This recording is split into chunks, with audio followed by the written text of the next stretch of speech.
Halo, assalamualaikum warahmatullahi wabarakatuh. Berjumpa lagi dengan dari channel yang senantiasa menemani teman-teman semua dalam belajar P3K. Oke, menuju ke program kita selanjutnya, yaitu program belajar P3K seri ke-18. Tentunya untuk kompetensi teknis dan semua ini disesuaikan dengan FR yang berada di tahap 1 dan di tahap 2. Ya, silakan teman-teman simak pembahasannya dan tetap stay tune di channel kita tercinta dari channel. Kita mulai dari yang pertama, tindakan yang dilakukan guru untuk menumbuhkan kasih sayang antara guru dan peserta didik berdasarkan teori Maslow adalah titik-titik. Apakah A. lebih mengutamakan memberikan reinforcement positif daripada penerapan sanksi hukuman, B. membuat peraturan pendisiplinan siswa secara tegas dan adil untuk semua siswa, C. menerima dan menghargai pendapat saat melakukan diskusi, D. memberikan materi pembelajaran yang sesuai kebutuhan siswa, ataukah E. mengembangkan iklim kelas dan pembelajaran kooperatif di mana setiap siswa dapat saling menghormati, mempercayai, dan tidak saling mencemooh, gitu ya. Oke, untuk menjawab soal ini teman-teman harus memahami konsep teorinya Maslow. Jadi teorinya Maslow itu seperti apa? Nah, ini teori Maslow. Ini teori kebutuhan dasar, ya teman-teman ya. Jadi Maslow itu dalam piramida Maslow itu jadi kebutuhan manusia itu berjenjang dari yang awal hierarki ya, dari yang paling dasar dulu adalah kebutuhan fisiologi, kemudian baru rasa aman, kemudian kasih sayang, kemudian penghargaan, yang paling tinggi adalah aktualisasi diri. Nah, untuk setiap jenjang, misalkan jenjang rasa aman itu tidak akan terpenuhi kalau kebutuhan fisiologinya belum terpenuhi. Jadi semakin ke atas dasarnya harus ada dulu, gitu ya. Seseorang tidak akan pernah untuk membutuhkan kasih sayang kalau rasa aman tidak dipenuhi, gitu intinya seperti itu. Bagaimana nanti penerapannya dalam proses pembelajaran? Silakan teman-teman simak videonya lengkapnya seperti apa. Nah, ini saya berikan nih. Jadi teorinya Abraham Maslow ini tentang teori motivasi ya. Saya ulang lagi bahwa Abraham Maslow ini kunci dari teori ini adalah tentang teori motivasi. Nah, kadang-kadang juga disebut sebagai teori motivasi, gitu ya. Nah, dimana yang pertama kebutuhan fisiologi, kebutuhan fisik, kebutuhan dasar manusia, misalkan makan, air, oksigen, kehangatan, dan lain-lain, gitu ya. Kalau di sekolah misalkan adalah kebutuhan air, WC, dan lain-lain, gitu ya. Kemudian yang kedua adalah kebutuhan rasa aman. Dalam hal ini tidak dalam arti fisik semata, tapi juga mental, psikologi, dan intelektual. Bebas dari rasa takut, bebas dari hukuman, ancaman, itu adalah kebutuhan rasa aman. Yang ketiga adalah kebutuhan akan kasih sayang, itu di level ketiga. Kasih sayang, kepercayaan, itu masuk di level 3. Yakni kebutuhan untuk memiliki hubungan kasih sayang dengan orang lain, diterima sebagai bagian suatu kelompok. Yang keempat adalah kebutuhan penghargaan. Ini umumnya tercermin dalam berbagai simbol-simbol status, ya. Kemudian yang paling tinggi adalah kebutuhan aktualisasi diri. Tersedianya kesempatan bagi seseorang untuk mengembangkan potensi dirinya masing-masing. Itu intinya seperti itu. Itu teori motivasi yang dikemukakan oleh Abraham Maslow. Lalu kita akan berikan implikasi dari teori Abraham Maslow ini dalam dunia pendidikan. Kita mulai dari pemenuhan kebutuhan fisiologis atau kebutuhan fisik dari peserta didik. Itu yang pertama, misalkan dalam sekolahan itu mau menyediakan program makan siang. Ini kan kebutuhan makan, ya, kebutuhan makan siang dan minumnya juga pasti ya. Kemudian menyediakan ruang kelas dengan kapasitas yang memadai. Tidak mungkin lah misalkan ruang kelasnya 4x4 isinya 20, nanti kan kasihan. Jadi tidak terpenuhinya kebutuhan fisiologis itu akan mengganggu untuk kebutuhan-kebutuhan lain terpenuhi. Tidak mungkin seseorang bisa menyampai atau sampai pada tahap penghargaan dan aktualisasi diri kalau kebutuhan fisiologisnya yang dasar itu tidak terpenuhi. Menyediakan kamar mandi, toilet, jumlah yang seimbang itu juga termasuk ya. Makanya di sekolah-sekolah itu banyak sekali program pemenuhan tentang sarpras, intinya tentang sarana prasarana pemenuhan dari kebutuhan fisiologis peserta didik.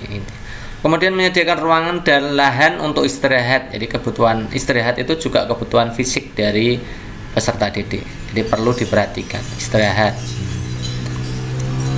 Next berikutnya, untuk kebutuhan rasa aman. Bagaimana cara memenuhi kebutuhan rasa aman dari peserta didik yang diberikan oleh sekolah dan guru terutama ya. Yang pertama, itu sikap guru itu menyenangkan. Jadi tidak bersengut ya, kalau bahasa Jawanya itu bersengut. Tidak menampakkan ekspresi marah-marah menakutkan gitu, tidak seperti itu ya. Mampu menunjukkan penerimaan terhadap siswanya, tidak menunjukkan ancaman dan menghakimi. Jadi rasa aman itu terbebas dari ancaman, hukuman ya.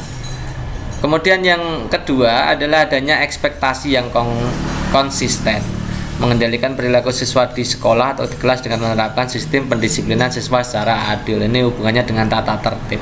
Jadi kalau sekolah itu dalam rangka pemenuhan kebutuhan rasa aman peserta didik juga melaksanakan tata tertib secara disiplin dan adil gitu.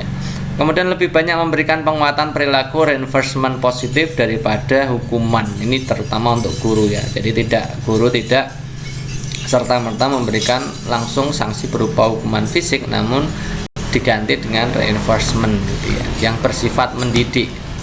Itu sesuai dengan teorinya Abraham Maslow. Kemudian penerapan yang ketiga yaitu untuk memenuhi kebutuhan kasih sayang. Tadi yang ditanyakan ini, itu ada beberapa hubungan. Misalkan ini yang kita tadi yang ditanyakan adalah bagaimana tindakan guru terhadap siswa. Ini cocok dengan ini. Jadi bagaimana hubungan guru dengan siswa dalam hal kaitannya pemenuhan kebutuhan kasih sayang dan penerimaan. Yang pertama, guru dapat menampilkan ciri kepribadian yang eksentris ya, empatik, peduli, interest ya, pokoknya di looks-nya itu dipandang itu enak gitu ya. Sabar, adil, terbuka itu. Menjadi pendengar yang baik itu wujud dari kasih sayang guru terhadap peserta didik. Kemudian guru dapat menerapkan pembelajaran individual dan dapat memahami siswanya. Jadi setiap siswa itu punya kebutuhan, punya potensi masing-masing ya, punya bakat masing-masing yang perlu dikembangkan. Jadi pentingnya untuk pembelajaran individual itu juga diperhatikan oleh teori Abraham Maslow. Kemudian guru lebih banyak memberikan komentar atau umpan balik positif daripada negatif. Nah, bedanya tadi adalah hukuman reinforcement positif lebih baik daripada hukuman untuk kebutuhan rasa aman. Kalau yang ini itu adalah umpan balik atau komentar yang bersifat positif daripada negatif. Teman-teman saya kira juga sudah tahu ya, daripada mengatakan, "Lah tulisanmu jawabanmu tidak bagus," itu tidak baik ya. Artinya jawabanmu itu hampir benar ya, jawabanmu benar tapi perlu disempurnakan, itu lebih baik gitu ya. Itu komentar positif. Kemudian guru dapat menghargai, menghormati setiap pemikiran atau pendapat ya. Menghargai pendapat itu termasuk wujud dari kasih sayang teman-teman. Menghargai pendapat, beda dengan penghargaan, nanti berbeda lagi gitu ya. Kemudian guru dapat menjadi penolong yang bisa diandalkan dan memberikan kepercayaan terhadap siswanya gitu. Itu kasih sayang antara guru dengan siswa. Bagaimana cara memupuk hubungan kasih sayang dari guru kepada siswa atau peserta didik. Kemudian bagaimana guru dalam memupuk hubungan kasih sayang antara siswa dengan siswa. Misalkan sekolah mengembangkan situasi yang memungkinkan terciptanya kerjasama mutualistik saling percaya di antara siswa. Misalkan game ya, game yang memang tujuannya untuk saling kerjasama ya. Kemudian yang B, sekolah dapat menyelenggarakan kelas meeting. Jadi kelas meeting itu termasuk wujud dalam upaya meningkatkan hubungan kasih sayang dan penerimaan antara satu siswa dengan siswa yang lain. Mengembangkan diskusi kelas. Jadi proses diskusi itu juga merupakan wujud dari kasih sayang ya. Pemenuhan kebutuhan kasih sayang antar peserta didik. Mengembangkan tutor sebaya juga. Kemudian sekolah mengembangkan bentuk ekstrakurikuler yang beragam sehingga masing-masing dari peserta didik saling berinteraksi, dan itu merupakan wujud dari kebutuhan kasih sayang atau penerimaan dari siswa. Dia yang ketiga sudah kita bahas. Sekarang masuk ke 4. Bagaimana cara guru dan sekolah itu dalam memenuhi kebutuhan harga diri atau penghargaan terhadap peserta didik atau siswa. Yang pertama, bagaimana mengembangkan harga diri siswa? Pertama adalah adanya scaffolding. Jadi pengembangan pengetahuan baru itu latarnya harus dari pengetahuan yang lama. Mengembangkan sistem pembelajaran yang sesuai dengan kebutuhan, ya, kontekstual. memfokuskan pada kekuatan dan aset yang dimiliki oleh siswa. Jadi hubungannya dengan potensi. Jadi menyajikan materi itu juga perlu dianalisa potensi peserta didiknya. Kemudian yang keempat itu mengembangkan strategi pembelajaran yang variasi. Itu juga merupakan wujud dari penghargaan terhadap peserta didik. Ya, strategi pembelajaran kalau itu saja ceramah, itu saja kasihan yang memiliki gaya belajar visual. Makanya strategi pembelajaran dan penerapan gaya belajar itu harus bervariasi, termasuk penggunaan media gitu ya. Kemudian selalu siap memberikan bantuan apabila para peserta siswa mengalami kesulitan. Melibatkan seluruh siswa di kelas untuk berpartisipasi dan bertanggung jawab. Ketika harus mendisiplinkan siswa sedapat mungkin dilakukan secara pribadi, tidak di depan umum. Itu juga merupakan wujud mengembangkan harga diri siswa. Kemudian penghargaan dari pihak lain, bisa guru, bisa peserta didik lain. Yang pertama, mengembangkan ramai sekali ya teman-teman ya. Yang pertama, mengembangkan iklim kelas dan pembelajaran kooperatif. Jadi itu juga merupakan wujud dari pemenuhan penghargaan dari pihak lain. Mengembangkan Star of the Week ya, itu bintang dalam 1 minggu ini ya.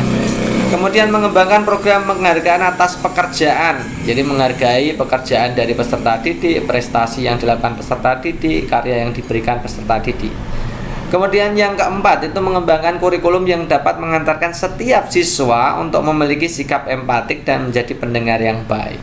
Yang kelima, berusaha melibatkan para peserta dalam setiap pengambilan keputusan. Itu merupakan wujud dari penghargaan dari pihak lain. Kemudian penghargaan juga dapat dilakukan dalam hal pengetahuan dan pemahaman. Misalkan memberikan kesempatan pada peserta atau siswa untuk mengeksplorasi bidang-bidang yang ingin diketahuinya sesuai potensinya tadi. Menyediakan pembelajaran yang memberikan tantangan intelektual, ya, misalkan discovery dan inquiry learning. Kemudian menyediakan topik-topik pembelajaran dengan sudut pandang yang beragam, ya, menyediakan kesempatan pada peserta didik atau siswa untuk berpikir filosofis dan diskusi. Kemudian penghargaan juga dapat dilakukan dalam hal estetik. Misalkan menata ruang kelas rapi dan menarik, itu juga merupakan wujud dari penghargaan. Berbeda dengan fisiologi ya. Kalau fisiologi tadi adalah misalkan luas. Kalau fisiologi itu misalkan luas ruangan dengan kapasitasnya. Itu jelas kebutuhan setiap siswa itu untuk longgar gitu ya. Kalau menata rapi itu kan kebutuhan estetis. Menempelkan hal yang menarik di ruangan itu juga merupakan penerapan teorinya ya. Ruangan dicat ya, memelihara sarpras, ruangan yang bersih wangi, taman, itu juga merupakan wujud yang dilakukan sekolah dalam rangka untuk mengembangkan penghargaan terhadap peserta didik.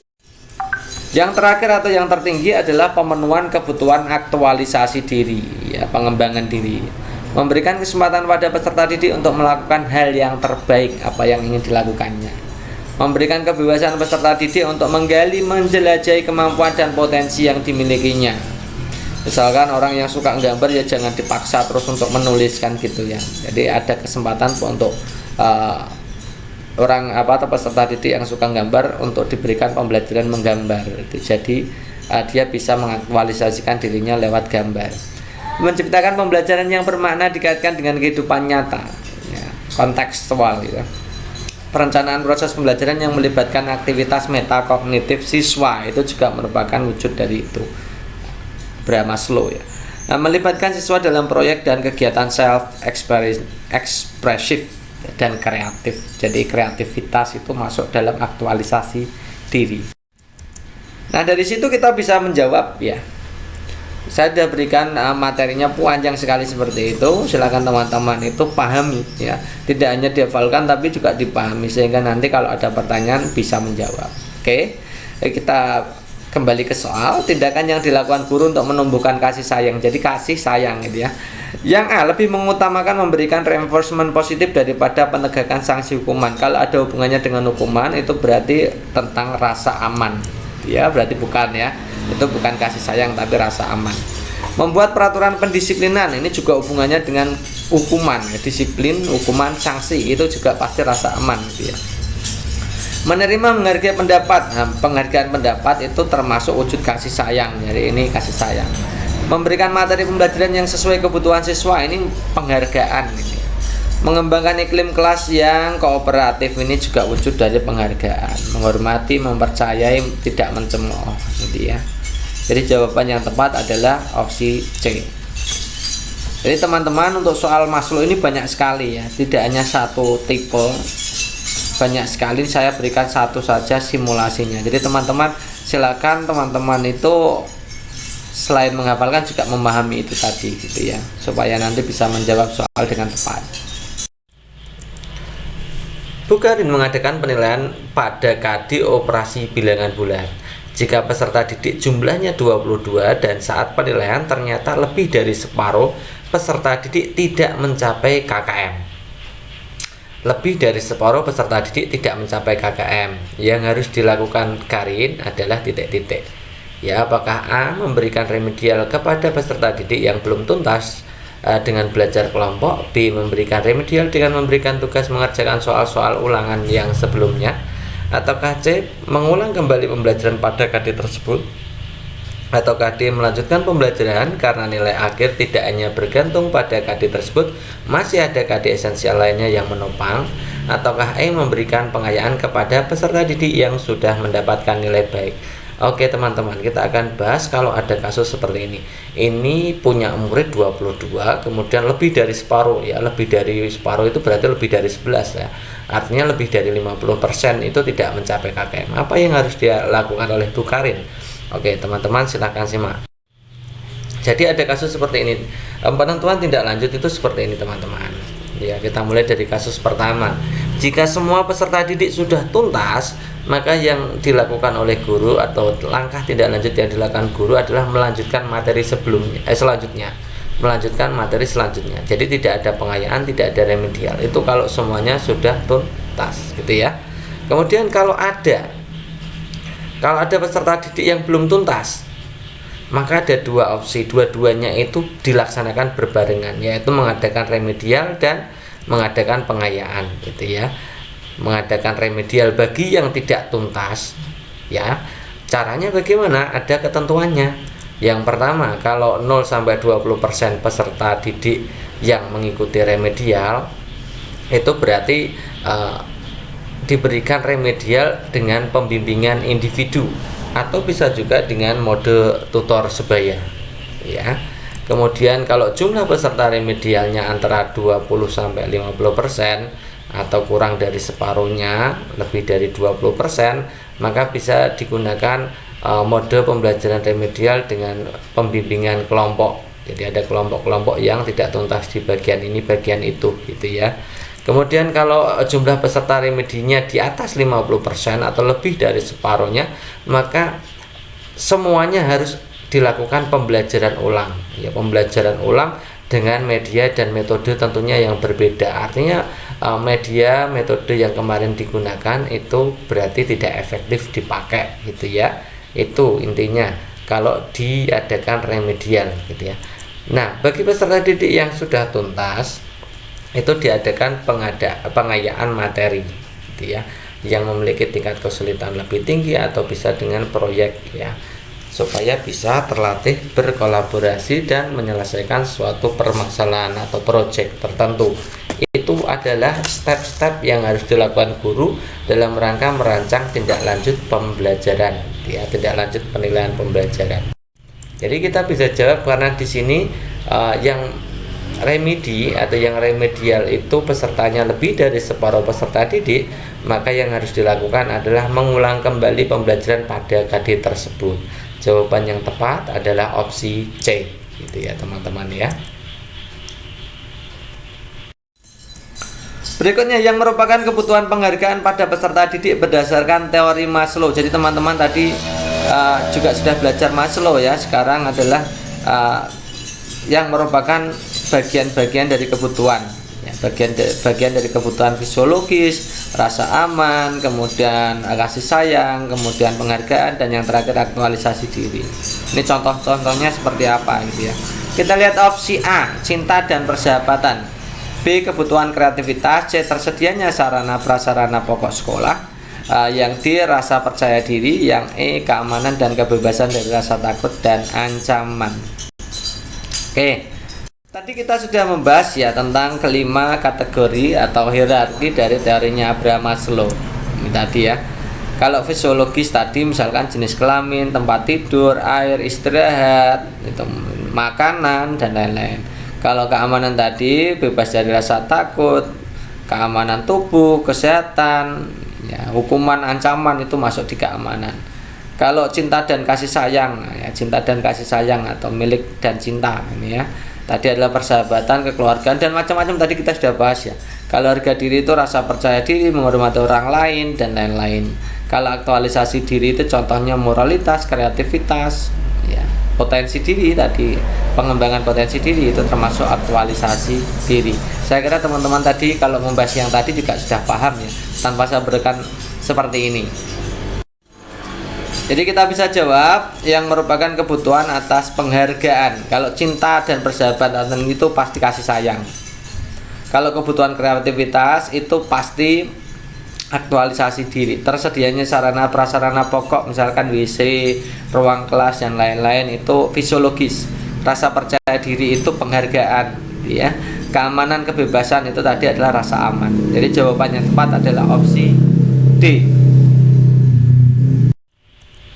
Berikutnya urutan langkah pembelajaran. Di situ ada memberikan apersepsi materi, menyampaikan tujuan pembelajaran, melakukan refleksi pembelajaran, meminta peserta didik mendiskusikan topik, guru menjelaskan secara singkat materi.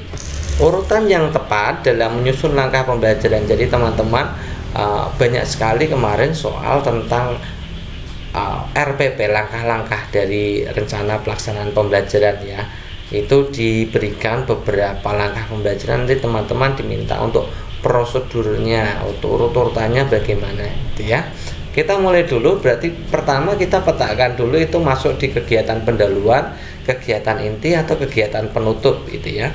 Memberikan apersepsi materi. Apersepsi itu pramateri ya, sebelum materi atau materi sebelumnya yang ada hubungannya dengan materi sekarang. Jadi ini kegiatan apersepsi materi itu otomatis masuk di kegiatan pendahuluan ya, atau kegiatan pendahuluan gitu ya. Kemudian menyampaikan tujuan pembelajaran itu juga pendahuluan. Melakukan refleksi pembelajaran itu kegiatan penutup teman-teman ya, kegiatan penutup. Meminta peserta didik mendiskusikan topik itu kegiatan intinya di sini. Kegiatan guru menjelaskan secara singkat itu juga inti. Nah, urut-urutannya kan pendahuluan dulu, baru inti, baru penutup gitu ya. Nah, kita mulai dari pendahuluan dulu. Memberikan persepsi materi dulu atau menyampaikan tujuan pembelajaran dulu. Ya, yang benar adalah tujuan pembelajaran dulu baru persepsi gitu ya. Tiba-tiba melakukan persepsi materi kan tidak enak. Kan harus tahu dulu ini yang mau diajarkan tentang topik apa. Jadi nomor 1 di sini, nomor 2-nya di sini. Kemudian masuk ke inti, guru menjelaskan materi dulu atau guru langsung meminta peserta didik berdiskusi topik. Ya, yang paling bagus ya tipenya yang nomor 5 dulu, jadi nomor 3-nya di sini, nomor 4-nya di sini, dan terakhir penutupnya di sini. Jadi kalau urut-urutannya yang lengkap itu berarti 2, 1, 5, 4, 3. 2, 1, 5, 4, 3. Ini jawabannya ya. Jadi teman-teman kalau sudah bisa jawab berarti bagus gitu ya. Bentuk kegiatan pembelajaran yang tepat dilakukan guru pada materi sejarah SD agar peserta didik mendapatkan pengalaman belajar bermakna menurut Edgar Dale. Jadi Edgar Dale itu salah satu pakar dalam belajar bermakna gitu ya. Saya bilang Edgar Dale itu kuncinya adalah penggunaan media sehingga pembelajaran bisa menjadi bermakna. Intinya seperti itu ya Edgar Dale ya. Jadi yang bermakna itu tidak hanya di Ausubel tapi Edgar Dale juga. Tapi Edgar Dale itu mementingkan tentang penggunaan media dan simulasinya, media dan pengalaman belajarnya, gitu ya.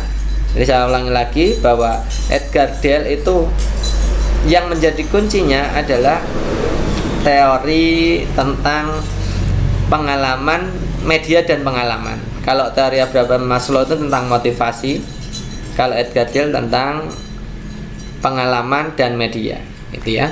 Yang A kita lihat opsi A. Tadi apa tadi? Pertanyaannya, bentuk kegiatan pembelajaran yang tepat dilakukan guru materi sejarah, gitu ya.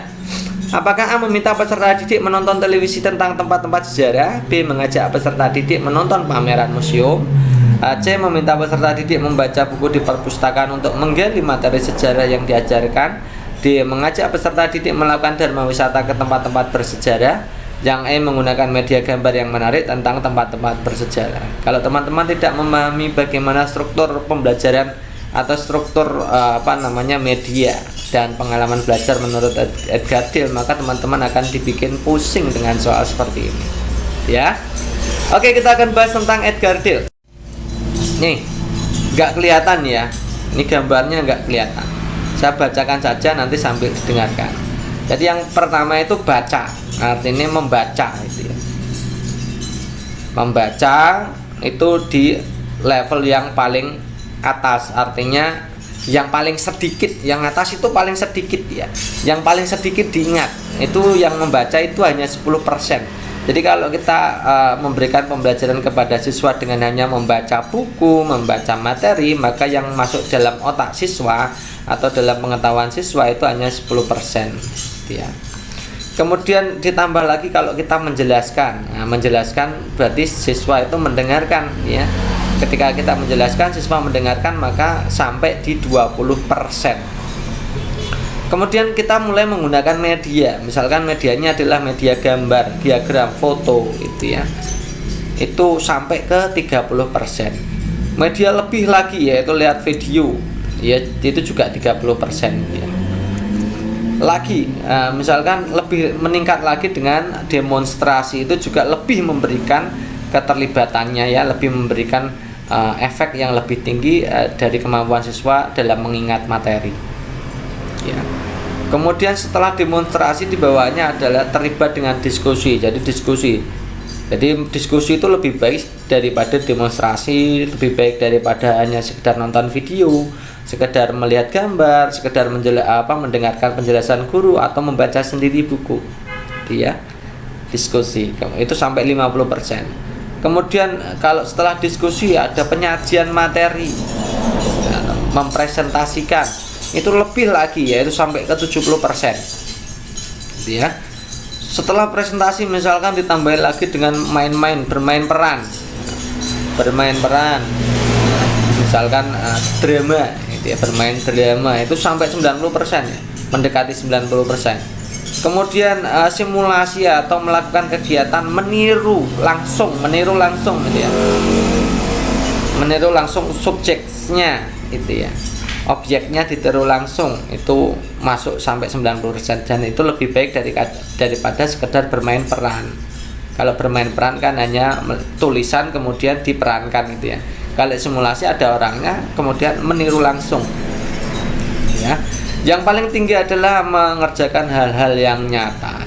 Jadi tidak hanya mengerjakan simulasi atau tiruan, tapi juga mengerjakan hal yang nyata, memang dilakukan ya.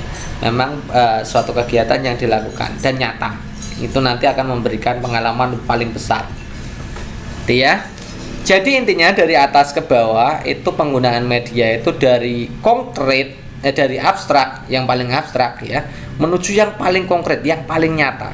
Semakin nyata pembelajaran yang kita lakukan, itu nanti memberikan efek yang diingat oleh peserta didik lebih besar. Intinya itu ya.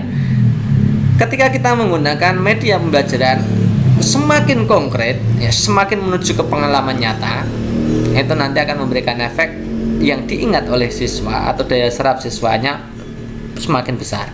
Semakin abstrak atau semakin hanya melihat atau hanya mendengarkan, maka nanti semakin sedikit pula yang diterima oleh siswa atau yang diserap oleh siswa. Itu ya intinya Edgar Dill ya. Nah, kalau kita buat jenis media abstrak ke konkret seperti ini teman-teman. Misalkan yang pertama hanya mengajari tentang lambang kata atau verbalnya saja. Verbal dengan ucapan-ucapan, misalkan hanya mengatakan burung gitu aja. Ya nanti mudah dilupakan. Kemudian lambang visual, misalkan gambar-gambar gitu ya. Kemudian gambar tetap, rekaman, radio, itu juga lebih tinggi lagi. Kemudian ada gambar hidup, misalkan audio visual, itu TV itu ya. bawahnya ada TV itu, kemudian pameran, museum, itu lebih baik daripada hanya nonton di televisi. Kemudian Dharma wisata langsung itu juga lebih baik daripada hanya nonton pameran di museum.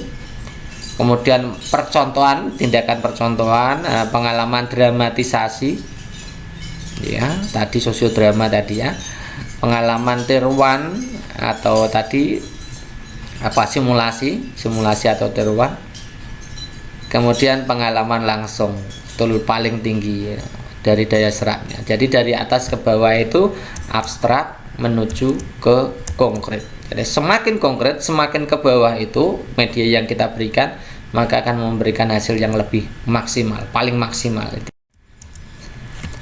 Oke, kita kembali ke soal. Jadi mana yang nanti tujuannya? Jadi kita akan mencari tindakan atau langkah pembelajaran atau apa yang dilakukan oleh siswa yang memberikan efek yang paling tinggi. Kita lihat ya.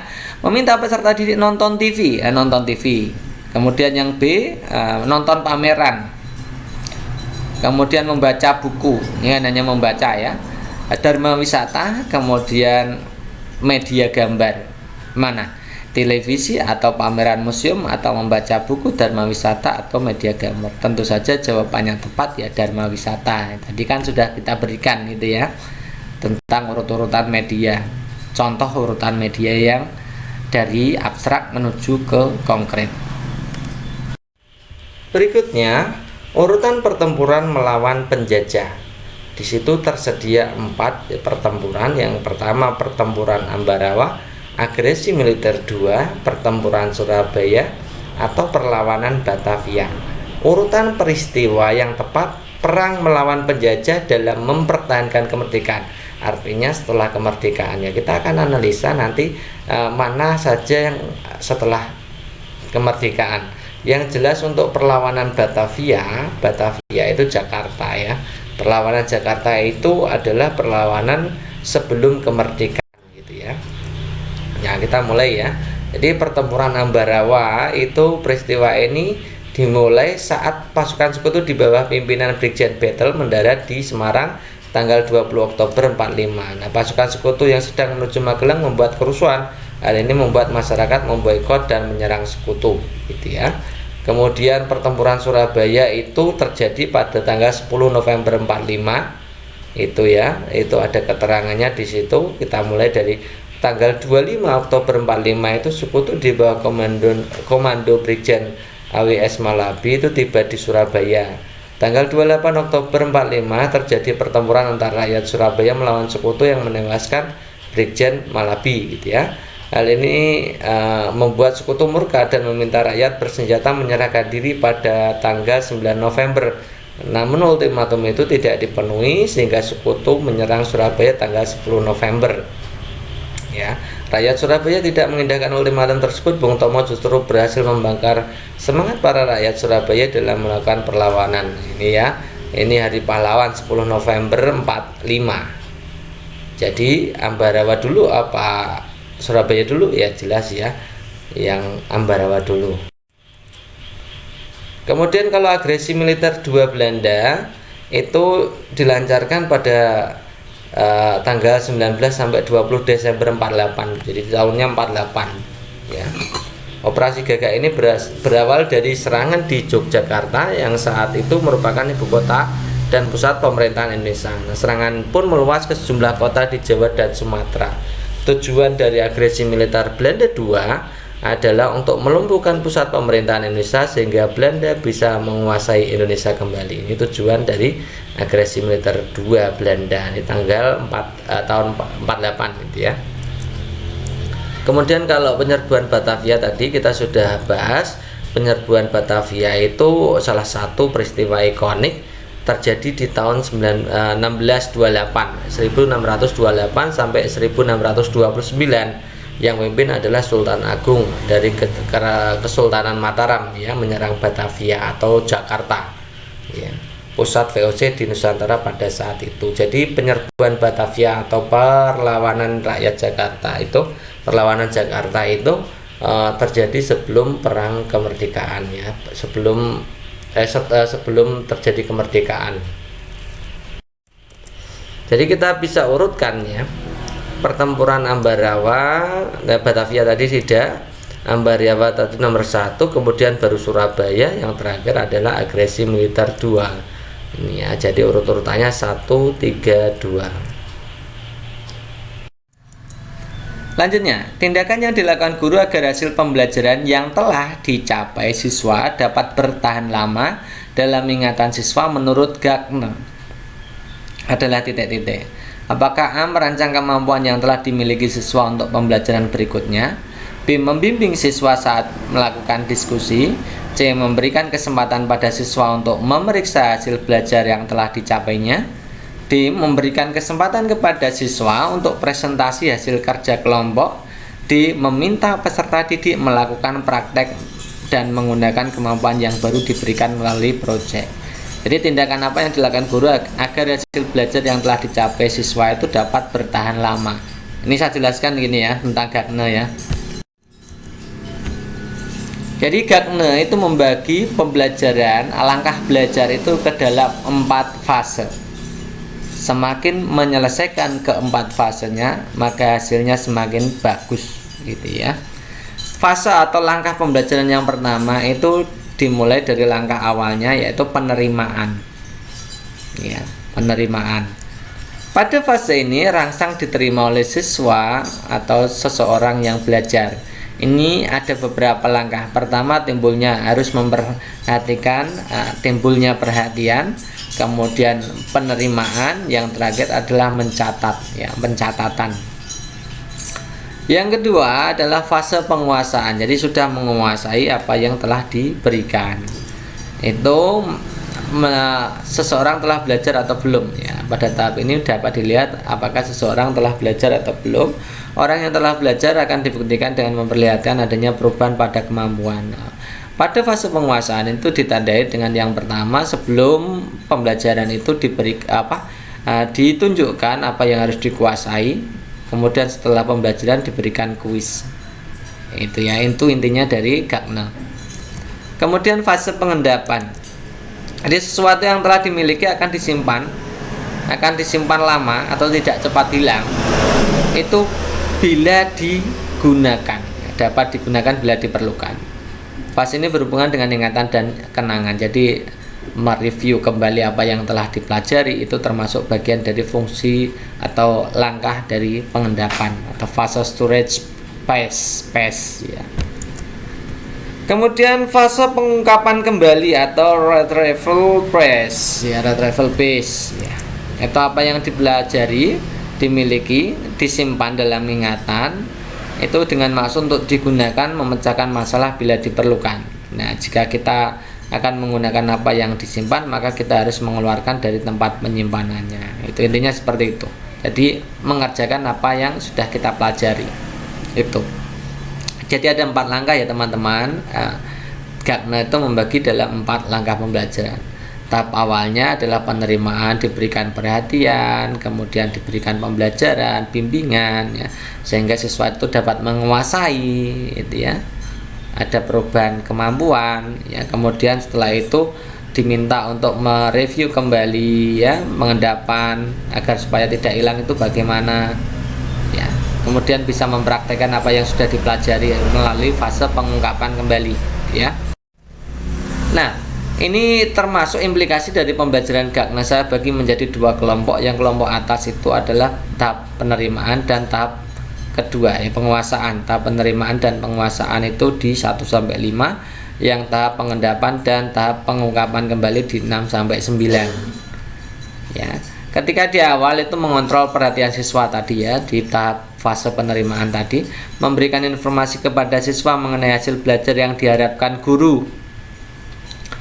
Itu tadi dalam rangka untuk penguasaan tadi harus menyampaikan informasi apa yang akan dikuasai nanti setelah pembelajaran itu.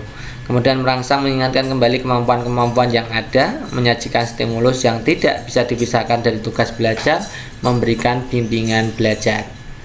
Yang kedua itu 6 sampai 9 tadi adalah pengendapan dan review kembali gitu ya, pengungkapan kembali.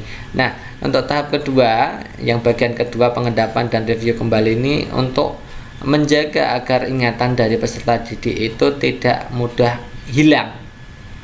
Yang pertama, ketika siswa bisa menjawab pertanyaan atau salah menjawab pertanyaan atau benar menjawab pertanyaan, maka sesegera mungkin diberikan umpan balik. Itu sesuai dengan teorinya Gardner dalam rangka pengendapan tadi ya. Kemudian memberikan kesempatan pada siswa untuk memeriksa hasil belajar yang telah dicapainya. Itu juga tahap pengendapan. Diulang lagi gitu ya. Kemudian memberikan kesempatan untuk berlangsungnya transfer of learning. Jadi itu menggunakan apa yang sudah dipelajari, kemudian untuk menjelaskan ke peserta didik lain. Jadi siswa itu belajar, kemudian membelajarkan kepada peserta didik lain. Jadi itu pentingnya diskusi dan window open ya. Kalau dalam pembelajaran itu window open, saling menjelaskan di stand-stand itu loh teman-teman. Itu merupakan wujud dari penerapan pembelajaran Gardner. Kemudian yang paling tinggi itu adalah memberikan kesempatan untuk melakukan praktek dan penggunaan kemampuan yang baru diberikan. Jadi setelah diberikan pembelajaran, sudah bisa, sudah menguasai, kemudian sudah dilakukan repetisi atau pengulangan sehingga ingatannya lebih baik. Kemudian yang paling terakhir adalah siswa diminta untuk menyelesaikan atau mempraktekkan mempraktekkan apa yang sudah dipelajari untuk menyelesaikan masalah-masalah nyata. Misalkan dalam hal pembuatan proyek, itu merupakan wujud dari memberikan kesempatan peserta didik melakukan praktek, menerapkan apa yang sudah dipelajari. Gitu ya, intinya seperti itu ya teman-teman ya. Kembali ke soal, berarti apa tindakan guru yang dilakukan agar pembelajaran yang telah dicapai siswa bertahan lama. Jadi semakin ke tahap mereview kembali, maka itu akan nanti semakin bagus gitu ya. Kita lihat yang opsi A, merangsang kemampuan siswa yang telah dimiliki untuk pembelajaran berikutnya. Tadi ini berarti tahapnya adalah tahap masih penerimaan, tahap fase penerimaan. Membimbing siswa itu tahap penguasaan ya, masih dalam tahap kedua. Memberikan kesempatan pada peserta didik atau siswa untuk memeriksa hasil belajar yang telah dicapai. Pemeriksaan hasil belajar itu tahap pengendapan ya. Kemudian memberikan kesempatan kepada siswa melakukan presentasi itu juga pengendapan. Yang terakhir adalah fase pengungkapan kembali, itu ketika siswa diminta untuk mempraktekkan apa yang sudah dipelajari untuk hal-hal yang lain, misalkan project gitu ya. Jadi jawaban yang tepat adalah opsi E. Patih Pranggulang menghunus pedangnya. Ia mengayunkan pedang itu dengan cepat ke tubuh Tunjung Sekar. Tapi aneh, sebelum mengenai Tunjung Sekar, pedang itu jatuh ke tanah. Patih Pranggulang memungut pedang dan membacokkan lagi ke tubuh Tunjung Sekar. 3 kali Patih Pranggulang melakukan hal itu, akan tetapi semuanya gagal. Nah, paragraf di atas termasuk ke dalam jenis paragraf apa?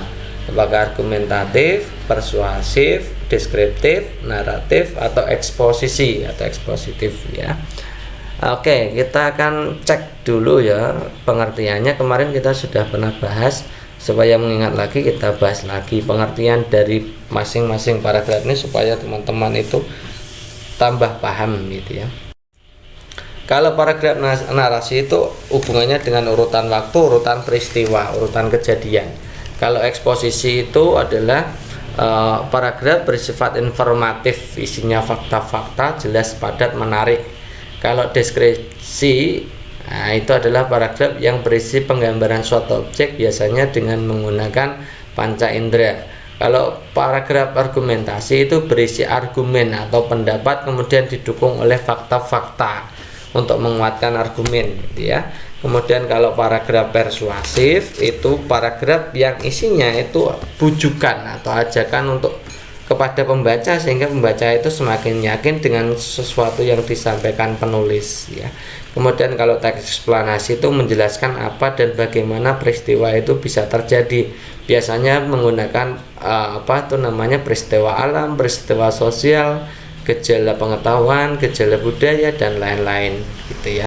Jadi teman-teman harus paham ini dulu supaya nanti bisa jawab untuk soal-soal model seperti ini. Nah, kita kembali, coba kita lihat ya. Patih Pranggulang menghunus pedangnya gitu. Kita mulai dari ini, peristiwanya menghunus pedang. Setelah menghunus pedang terus apa? Mengayunkan pedang. Ya, mengayunkan pedang. Kemudian apa lagi? kemudian memungut pedang ya, pedang itu jatuh ya, berarti menghunus pedang, mengayunkan pedang, terus kemudian pedang itu jatuh, kemudian dipungut lagi sampai 3 kali gitu ya, membojokkan lagi sampai 3 kali. Nah berarti ini terkait urutan peristiwa, meskipun di situ tidak ada konteks waktunya, tapi ini jelas ini urutan peristiwa atau urutan kejadian yang dilakukan oleh pelaku ya. Jadi kalau hubungannya dengan urutan kejadian atau urutan peristiwa, itu berarti jelas ini adalah paragraf naratif gitu ya teman-teman ya. Cara menganalisanya tidak harus pakai urutan waktu, tapi urutan peristiwa, urutan kejadian juga bisa dimasukkan di situ. Oke, next berikutnya, kegiatan awal yang harus dilakukan oleh guru sebelum memberikan materi pembelajaran menurut teorinya Ausubel adalah titik-titik. Apakah A. Menginformasikan kompetensi yang harus dikuasai setelah melaksanakan pembelajaran, B. Memberikan motivasi peserta didik agar semangat dalam melakukan pembelajaran, C. Menginformasikan tujuan pembelajaran yang akan dilakukan, yang D. Memberikan persepsi materi dengan mengaitkan materi sebelumnya dengan yang akan dipelajari, yang E. Menyiapkan media yang menarik dan konkret agar peserta didik dapat lebih mudah memahami materi. Jadi pada kasus ini adalah penerapan teorinya Ausubel gitu ya. Oke, kita akan bahas. Jadi di dalam menerapkan teori Ausubel dalam belajar terdapat prinsip-prinsip yang harus diperhatikan teman-teman ya. Silakan teman-teman perhatikan. Yang pertama, ini prinsip pertama adalah pengaturan awal. Jadi di advance organizer itu yang bagian awal, itu pengaturan awal mengarahkan siswa ke materi yang akan dipelajari dengan mengaitkan siswa pada materi sebelumnya yang dapat digunakan untuk membantu guru dalam menanamkan konsep baru. Jadi harus ada keterkaitan antara materi yang akan diajarkan dengan materi yang sudah dipelajari ya di waktu sebelumnya gitu ya. Harus ada keterkaitan. Nah, itu kegiatan itu di awal pembelajaran. Nah, wujudnya adalah lewat persepsi materi dengan mengaitkan materi yang akan dipelajari dengan materi yang sebelumnya gitu ya. Kemudian di tahap 2 adanya diferensiasi progresif. Diferensiasi progresif itu apa? Nah, ini pengembangan konsep itu berlangsung paling baik jika unsur yang umum, ini kegiatan diferensiasi progresif ini dilakukan di kegiatan inti ya teman-teman. Kalau pengaturan awal di kegiatan awal, kemudian diferensiasi progresif itu di kegiatan inti.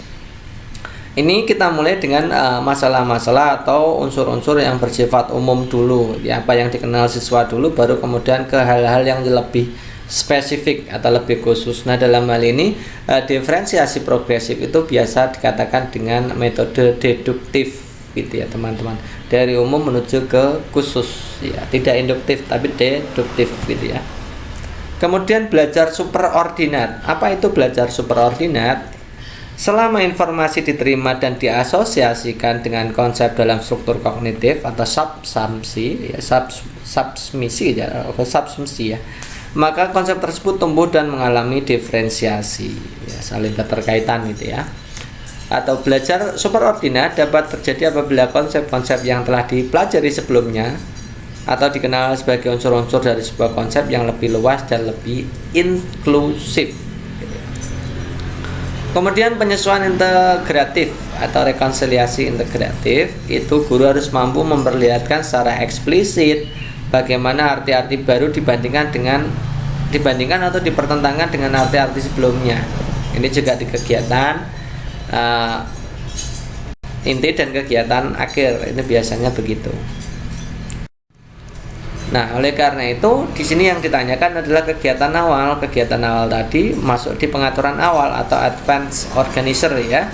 Itu adalah harusnya jawaban yang tepat adalah persepsi materi ya, mengaitkan materi dengan sebelumnya dengan yang akan dipelajari. Jadi jawabannya tepat ini. Memberikan persepsi materi dengan mengaitkan materi sebelumnya dengan yang akan dipelajari. Itu ya jawabannya itu. Mengutamakan kepentingan umum di atas kepentingan pribadi adalah wujud pengamalan sila Pancasila yang bergambar. Itu ada kepala banteng, bintang, rantai, pohon beringin, dan padi dan kapas. Ya, jadi kita harus menganalisa dulu mengutamakan kepentingan umum di atas kepentingan pribadi itu termasuk sila berapa. Kemudian baru dihubungkan dengan gambarnya yang apa gitu ya. Kalau masalah gambar saya kira teman-teman sebagai guru juga harusnya tahu kalau banteng itu sila 4, bintang sila 1, rantai sila 2, kemudian pohon beringin itu sila 3, dan padi dan kapas itu sila 5. Itu ya pasti tahu ya teman-teman ya.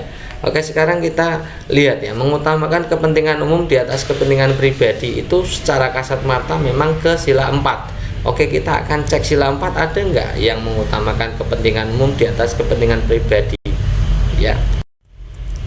Nah, menurut butir-butir pengamalan sila keempat yang berbunyi kerakyatan yang dipimpin oleh hikmat kebijaksanaan dalam permusyawaratan atau perwakilan, itu butir-butirnya kalau kita ambil yang pertama, sebagai warga negara dan warga masyarakat, setiap manusia Indonesia mempunyai kedudukan, hak, dan kewajiban yang sama. Kemudian tidak boleh memaksakan kehendak kepada orang lain, itu juga sila keempat.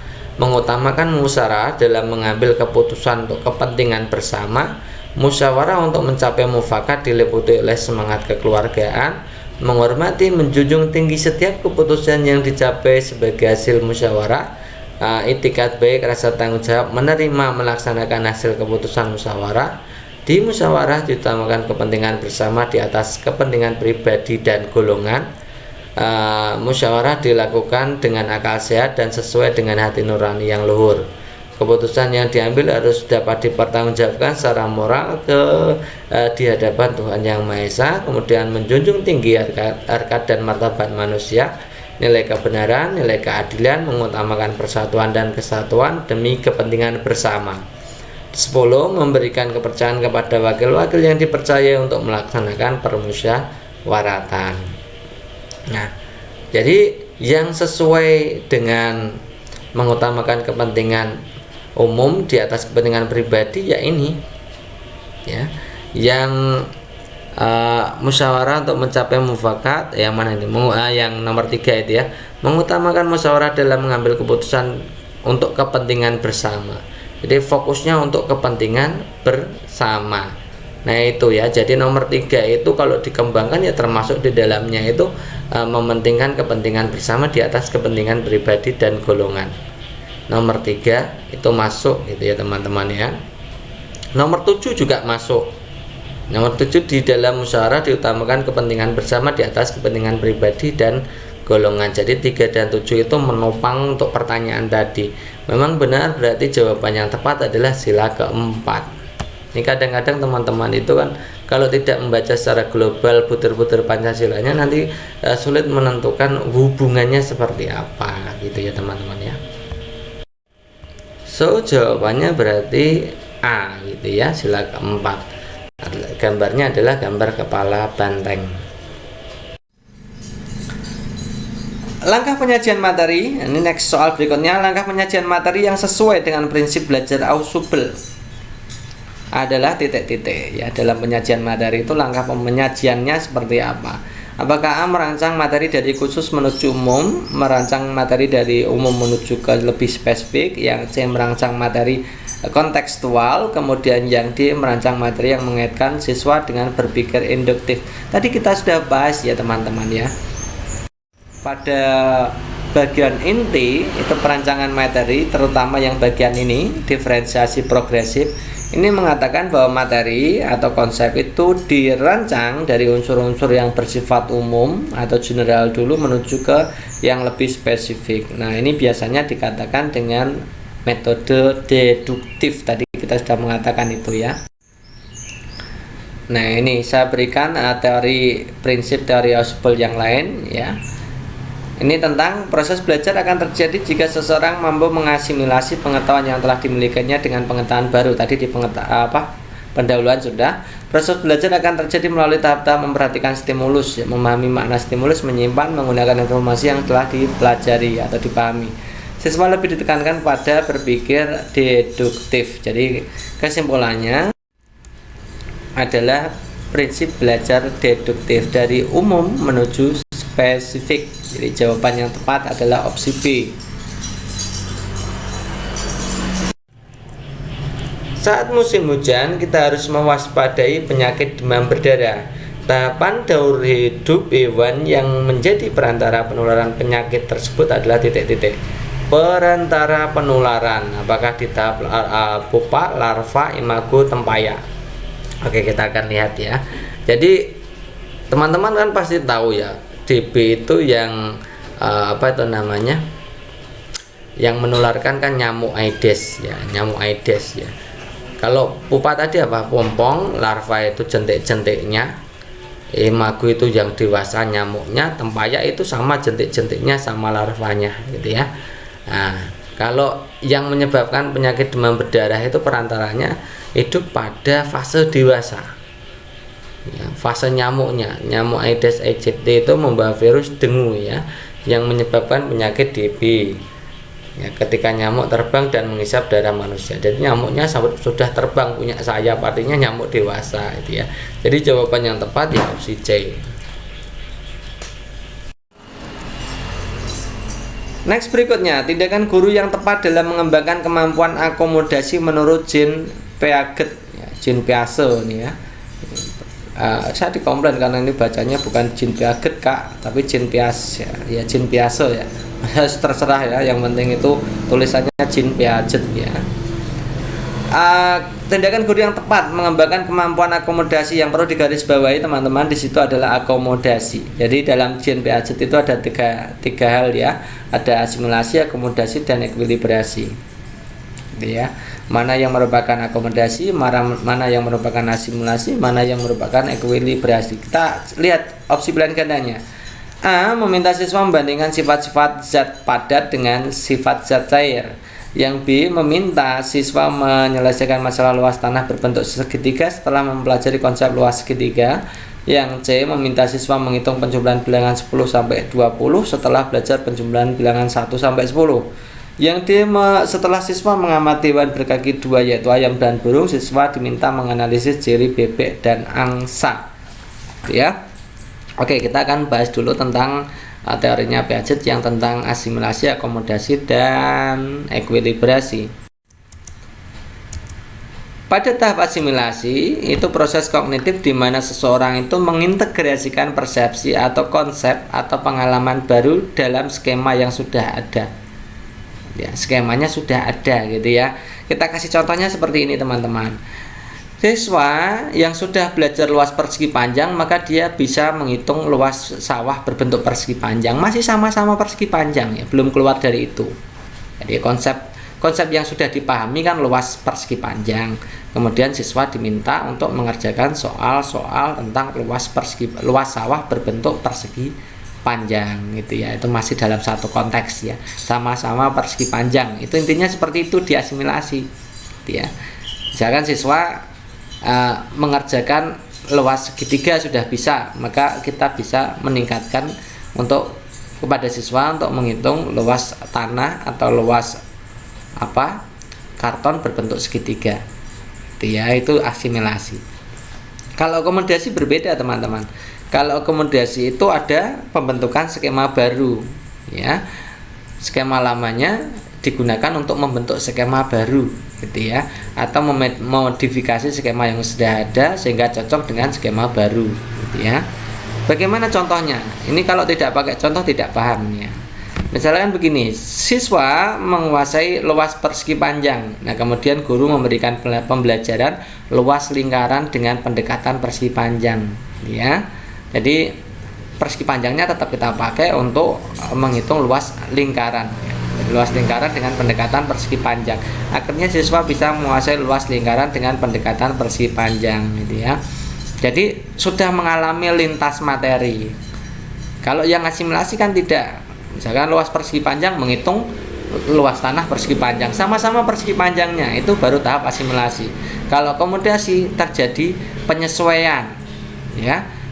Bisa luas persegi panjang, siswa diarahkan untuk belajar tentang luas lingkaran dengan apa yang sudah dikuasai tadi, luas persegi panjang gitu ya. Bisa menggunakan luas segitiga juga. Itu adalah proses akomodasi. Nah, kalau asimilasi dan akomodasi itu berjalan secara seimbang, maka itu dinamakan ekuilibrasi.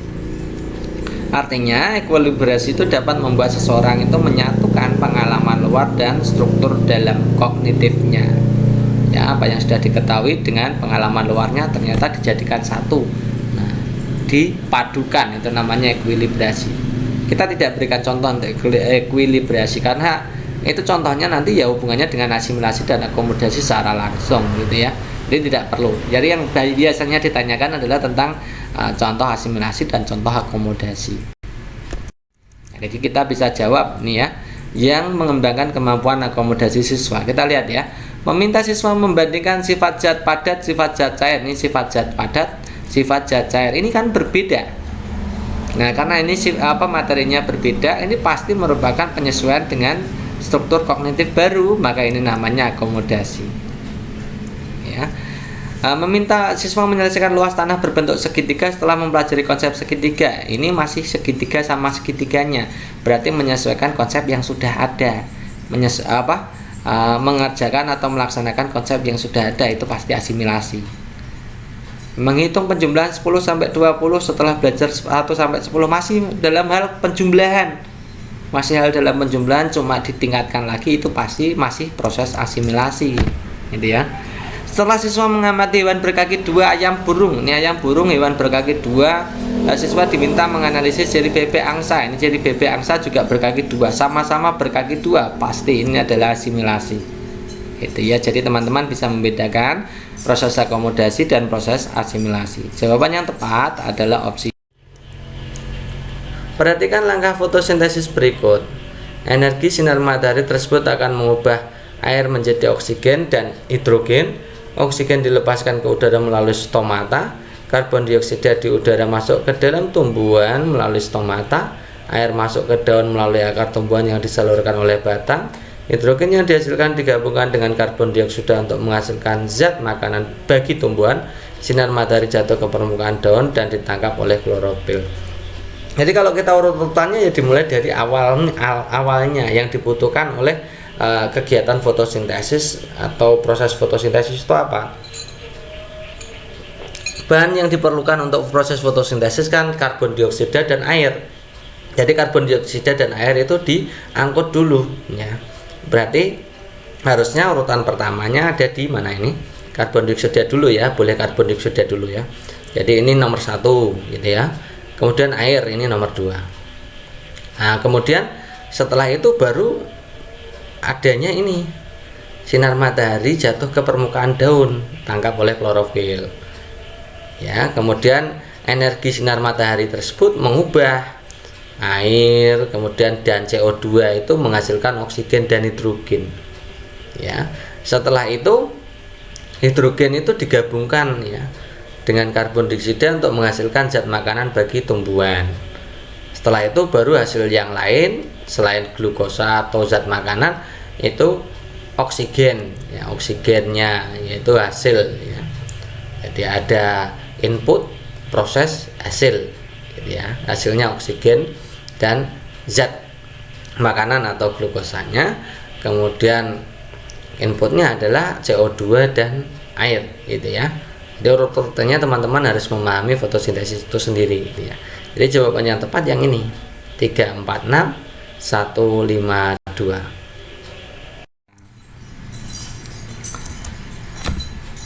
Siswa ketika ditanya berapa hasil 10 ditambah 30 ternyata tidak bisa menjawab. Namun ketika diminta untuk menjumlahkan 10 lidi dan 30 lidi ternyata mereka bisa menjawab, yaitu 40 lidi. Menurut Piaget atau Piaget, tahapan perkembangan siswa tersebut adalah titik-titik. Apakah di sensomotorik, operasional konkret, operasional formal, pra-operasional atau pra-konvensional. Oke, kita akan lihat. Jadi ini tentang teorinya Piaget ya, Piaget. Jadi Piaget itu membagi, selain membagi tadi ya 3, akomodasi, asimilasi, dan ekuilibrasi tentang proses kognitif, Piaget juga membagi tahap-tahap perkembangan kognitif menjadi 4 bagian, yaitu tahap awal, ini tahap bayi sampai ke menuju balita, itu tahap sensori motorik. Ini tindakan yang dilakukan selangkah demi selangkah. Ini biasanya tentang koordinasi indera, melihat, mendengar, ya, merangkak, berjalan, itu tahap sensomotorik. Itu tahap ketika bayi menuju ke balita. Kemudian tahap 2 sampai 7 tahun ini masuk ke balita ya. Balita 2 sampai 7 tahun. atau 8 tahun, tapi umumnya 2 sampai 7 tahun gitu ya. Ini tahapnya praoperasional, belum ke operasional. Praoperasional. Ini biasanya sudah bisa menggunakan bahasa simbol ya. Tahapnya masih menggunakan simbol. Menulis huruf ini juga sudah bisa sebenarnya. Menulis ya, sekedar mencoret-coret ya, mencoret-coret itu tahapnya praoperasional. Nah, kemudian untuk tahap berikutnya adalah tahap operasional konkret, di mana tahap operasional konkret itu terjadi di usia anak SD 7-11. Ini anak SD berarti teman-teman yang guru SD harus belajar ini tentang tahap operasional konkret. Pada tahap operasional konkret itu penggunaan operasi penalaran logika, matematika menggantikan penalaran intuitif. Jadi sudah mulai berpikir logis, tidak hanya sekedar intuitif ya. Tapi hanya sebatas penggunaan situasi konkret. Artinya anak harus belajar dalam hal benda-benda konkret secara langsung. Misalkan siswa belajar berhitung dengan benda-benda konkret, kaki kambing, kaki ayam jumlahnya berapa, itu sudah bisa. Itu tahap operasional konkret. Kalau operasional formal itu anak usia SMP sampai SMA ya. Ini sudah tidak konkret lagi. Dari pemikiran operasional formal itu dapat memecahkan persoalan walaupun problem ini hanya disajikan secara verbal saja sudah bisa ya, tidak harus ke konkret ya. Tidak harus pakai benda konkret, verbal saja sudah bisa. Itu ya. Jadi teman-teman paham nih anak SMA nih ya. Nah, kita langsung kembali ke pertanyaan. Siswa ketika ditanya berapa hasil 10 tambah 30 ternyata tidak bisa. 10 tambah 30 itu operasionalnya sudah formal teman-teman sebenarnya. Ya, namun ketika diminta untuk menjumlahkan 10 lidi dan 30 lidi ternyata bisa, hasilnya 40 lidi. Nah, penggunaan lidi, penggunaan alat hitung itu ya, benda-benda konkret. Penggunaan benda-benda konkret itu merupakan ciri khas dari anak SD. Maka kita jawabnya harusnya adalah tahap operasional konkret. Nah, itu dulu teman-teman untuk pembahasan kali ini. Semoga untuk pembahasan kali ini tentang teori belajar dari Edgar Dale, kemudian Abraham Maslow, kemudian Gardner, kemudian Sobel dan Jean Piaget itu bisa diterima oleh teman-teman semua, sehingga nanti ketika ada pertanyaan itu sekitar 5 atau 6 buah ya. Jadi teman-teman bisa nyicil ayam ya kalau mempelajari ini gitu ya. Nah, terima kasih atas perhatiannya. Cukup sekian. Assalamualaikum warahmatullahi wabarakatuh.